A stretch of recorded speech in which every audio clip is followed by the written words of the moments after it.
Hello बच्चों, कैसे हो आप सब। आशा करता हूँ सब अच्छे होंगे, तंदुरुस्त होंगे, अच्छे से अपनी पढ़ाई पे ध्यान दे रहे होंगे।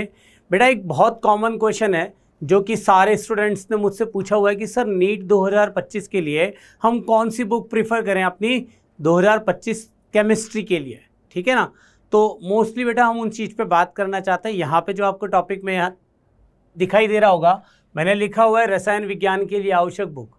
तो कौन कौन सी बुक हमारे पास सबसे ज़्यादा मोस्ट इम्पॉर्टेंट हमें यूज़ करनी है, कैसे हम अपना समय जो है वो फालतू इधर उधर चीज़ों में व्यस्त ना करते हुए बचा सकते हैं और किस तरीके से हम नीट की प्रिपरेशन के करीब आ सकते हैं। मैं शुरुआत से एक ही लाइन बोलता हूँ बेटा आप सबको कि जैसे जैसे आप पढ़ते जाओगे, जैसे जैसे आपके दिन बीतते जाएंगे, वैसे वैसे आप सिलेक्शन के बिल्कुल पास आते जाओगे, अगर आपको जो चीज़ें बताई गई हैं वो फॉलो करोगे, ठीक है। तो चलिए अब हम टॉपिक स्टार्ट करते हैं हमारा कि रसायन विज्ञान के लिए कौन कौन सी बुक आवश्यक हैं, ठीक है ना बेटा। तो इसमें आप देखो सबसे पहला जो मैंने यहाँ पे एक पॉइंट लिखा हुआ है जो है एनसीईआरटी। अब बहुत सारे बच्चों को ये कन्फ्यूजन होता है कि सर एनसीईआरटी कौन सी प्रीफर करें हम, ओल्ड या न्यू, यानी कि नई आपकी एनसीईआरटी या पुरानी। तो बेटा एक बात ध्यान से समझ लेना, जो पुरानी एनसीईआरटी अगर आपके पास रखी हुई है कोई दिक्कत नहीं, आप उसे फॉलो कर सकते हो। यानी कि जो ड्रॉपर बच्चे हैं उनके लिए तो एनसीईआरटी अगर पुरानी रखी हुई है कोई इशू नहीं है, आप उसे भी पढ़ सकते हो। आपको अलग से उसके लिए नई खरीद कर लाने के लिए पैसा वेस्ट करने की ज़रूरत नहीं है। बस आपको एक चीज़ का ध्यान रखना होगा बेटा, जो चैप्टर आपके नीट के लिए डिलीट हो चुके इस साल, जैसे 2024 का जो पेपर आया था उसके साथ में हमने देखा था कि सिलेबस में कुछ चेंजेस आए, तो वो सिलेबस के अकॉर्डिंग आप उन चैप्टर को छोड़ दीजिए, बाकी के चैप्टर्स को आप उसी बुक से पढ़ सकते हैं। लेकिन जो बच्चे बिल्कुल नए हैं, इसके लिए दोबारा तैयारी कर रहे हैं अच्छे से, उनको मैं एक बात बोल सकता हूं कि आप चाहें तो नई वाली एनसीईआरटी जो है उसे फॉलो कर सकते हैं। तो मैं सीधा यहाँ पे बोलना चाहूँगा कि ओल्ड एनसीईआरटी जो है आप चाहें तो जो बच्चे ड्रॉपर बच्चे हैं वो इसे यूज़ कर सकते हैं बेटा। लेकिन आपको ध्यान रखना होगा कि जो चैप्टर हटा दिए गए चैप्टर, अब क्वेश्चन ये आता है सर कौन कौन से चैप्टर ऐसे हैं जो कि हटा दिए हैं। तो 11th और 12th में काफ़ी चैप्टर ऐसे हैं बेटा। मैं एक एग्जांपल आपको बता दूं, जैसे कि ठोस अवस्था हटा दिया गया है, ठीक है। ठोस अवस्था के अलावा आपको अगर मालूम हो तो गैसीय अवस्था भी हटा दिया गया है बेटा, गैसीय अवस्था ये भी हटा दिया गया है। इसके अलावा एस ब्लॉक, हाइड्रोजन, इसके अलावा बहुलक और दैनिक जीवन में रसायन।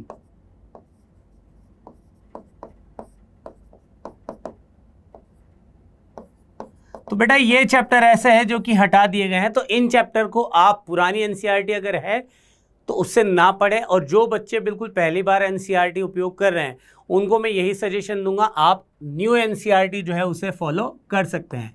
तो जितने भी नए बच्चे हैं या नए स्टूडेंट हैं वो क्या करें बेटा, न्यू एनसीईआरटी को फॉलो करें।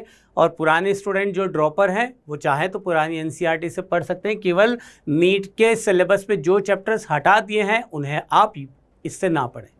एक और चैप्टर है बेटा जिसमें बहुत सारा कंफ्यूजन होता है बच्चों को, वो कौन सा है यहाँ पर अपने पास, सरफेस केमिस्ट्री, पृष्ठीय रसायन। अब पृष्ठीय रसायन जो है पूरी तरह से नहीं हटाया गया, उसका कुछ भाग जो है वो सिलेबस में दिया हुआ था। तो आप अगर एक बार उससे पढ़ भी लें तो कोई नुकसान नहीं होगा।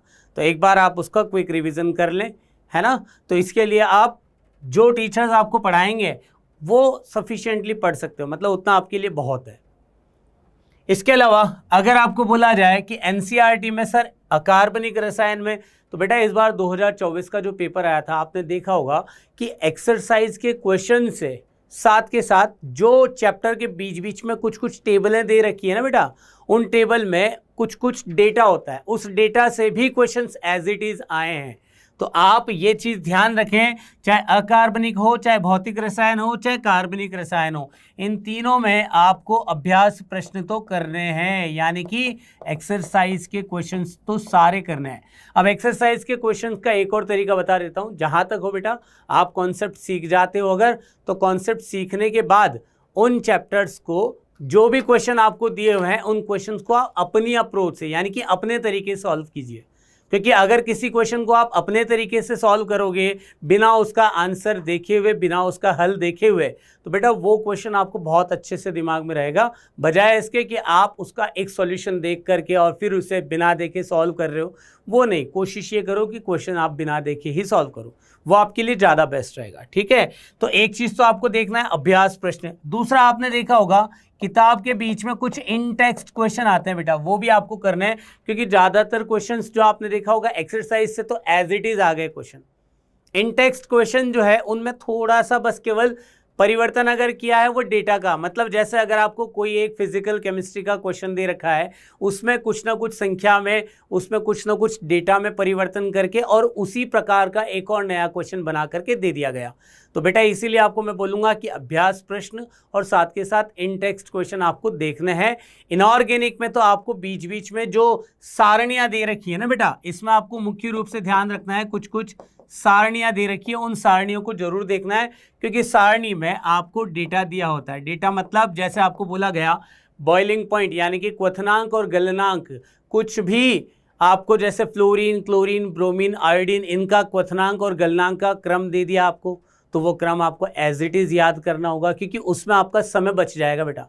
और ऐसा नहीं है कि हम इन चीज़ों को कैसे पढ़ें बेटा, वो चीज़ आपको सिलेबस जैसे जैसे बढ़ता जाएगा टीचर अपने आप बताता जाएगा कि आपको एनसीईआरटी कैसे पढ़नी है। मतलब ये बात बिल्कुल साफ है, जो हम पढ़ाने जा रहे हैं उस पढ़ाने के साथ साथ आपको एनसीईआरटी भी पढ़ाई जाएगी, तो उसके लिए आपको 1% परेशान नहीं होना है। ठीक है बेटा, तो ये चीज़ आपको मैंने बता दी है ना।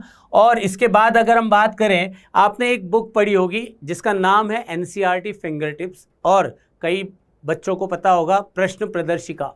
तो प्रश्न प्रदर्शिका में क्या होता है बेटा, एनसीईआरटी जो आपने पढ़ी ना, तो एनसीईआरटी से किस प्रकार के क्वेश्चन बन सकते हैं वो सारे के सारे क्वेश्चन आपको इस एनसीईआरटी फिंगर टिप में दिए हुए हैं। तो कोशिश कीजिए आप इसको हर एक चैप्टर वाइज आपको क्वेश्चन ढूंढने होंगे और इनको बिना देखे सॉल्व करना है, ये बात भी आपको ध्यान रखनी है। और साथ के साथ अगर मैं बात करूं PYQ, तो बेटा 32 साल के जो प्रश्न पत्र है आपके पास नीट के, जितने भी PYQ है, PYQ का मतलब प्रीवियस ईयर क्वेश्चन। तो बेटा ये जो पुराने क्वेश्चन बैंक है वो आपको मिल जाएंगे, जैसे कई अच्छे अच्छे पब्लिकेशन होते हैं उनके पुराने प्रश्न पत्र आप देख सकते हो, जैसे MTG है, अरिहंत है, ऐसे ही आप अलग अलग जो भी पब्लिकेशन हो आपके हिसाब से कोई भी एक पब्लिकेशन ले लो। लेकिन प्रैक्टिस कैसे करनी है, जिस तरीके से आप नीट का एग्ज़ाम देते हो, मतलब आपको डेली एक पेपर लेना है और उसमें से क्या करना है बेटा, 3 घंटे तक सारे सब्जेक्ट की प्रैक्टिस करनी है। अब 3 घंटे तक आप क्वेश्चंस जो है जितने भी 180 क्वेश्चन है वो सॉल्व करोगे, क्योंकि एक बात मैं आपको पहले ही बता देता हूँ, लास्ट के टाइम पे ये चीज़ आप अगर करने लगोगे तो अपना बहुत नुकसान हो जाएगा। जो आप पेपर देने जा रहे हो ना, जिस तरीके से पेपर होने वाला है उसके लिए आप अभी से प्रयास चालू कर दो, क्योंकि जिस तरीके का आपका प्रैक्टिस होगा उसी तरीके से आपका रिजल्ट आएगा। ठीक है बेटा, तो ये चीज़ भी आपको ध्यान रखनी है। और कॉन्सेप्ट जो है इसके लिए आपको इधर उधर जाने की ज़रूरत नहीं है, जो भी आपको यहाँ पे टीचर पढ़ा रहे हैं बेटा उन्हीं को बिल्कुल अच्छे से फॉलो करो। आप टीचर के पढ़ाए हुए नोट्स जो है डेली के डेली उनको फॉलो करो, ये आपके लिए सबसे बेस्ट चीज़ होगी। ठीक है बेटा, तो इस बात का ध्यान रखना, कॉन्सेप्ट में आपको कहीं से लेकर कहीं तक परेशान होने की ज़रूरत नहीं है। आपके जितने भी टीचर्स यहाँ पर आपको पढ़ा रहे हैं ना, वो सारे के सारे टीचर अपने आप में बहुत अच्छे तरीके से मटेरियल आपके लिए सेलेक्ट करके लेकर के आते हैं बेटा, जिससे कि आपका बहुत फ़ायदा हो। तो इस बात का बिल्कुल ध्यान रखें, टीचर पे आप पूरी तरह से विश्वसनीयता के साथ विश्वास करें और पढ़ते रहें।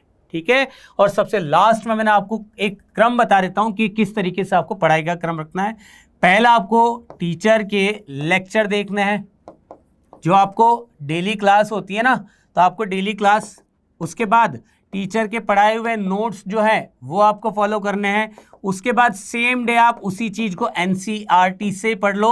एनसीईआरटी में बेटा आप एक्सरसाइज के क्वेश्चन और साथ के साथ इन टेक्स्ट के क्वेश्चन भी ये जरूर लगा लेना। लेकिन एनसीईआरटी के क्वेश्चन बहुत ज़्यादा लंबे होते हैं, उनके सॉल्यूशंस काफ़ी थ्योरेटिकल होते हैं, तो उनके सॉल्यूशन आप अपने हिसाब से लिखने का प्रयास करना, ये चीज़ आपके लिए बहुत फ़ायदेमंद है। और जब ये सारा कुछ हो जाए तो आपको नीट के previous year questions paper solve करने हैं, यानी कि नीट PYQ आपको सॉल्व करना है। 32 साल के क्वेश्चन आप ले सकते हो, डेली एक एक पेपर सॉल्व करना स्टार्ट कर दो बेटा। ये आपके लिए सबसे अच्छी स्ट्रेटेजी होगी, बहुत अच्छा तरीका होगा जिससे कि आप नीट में अपना सिलेक्शन निकाल पाओगे। ठीक है, ओके। नीट बहुत बड़ा एग्जाम नहीं है बेटा, अपने को केवल और केवल नीट निकालना है। ऐसा नहीं है कि हमें कोई PhD करनी है, तो जो आपको बताया गया आप उससे फॉलो करो। थैंक यू, मिलते हैं नेक्स्ट लेक्चर में, बाय।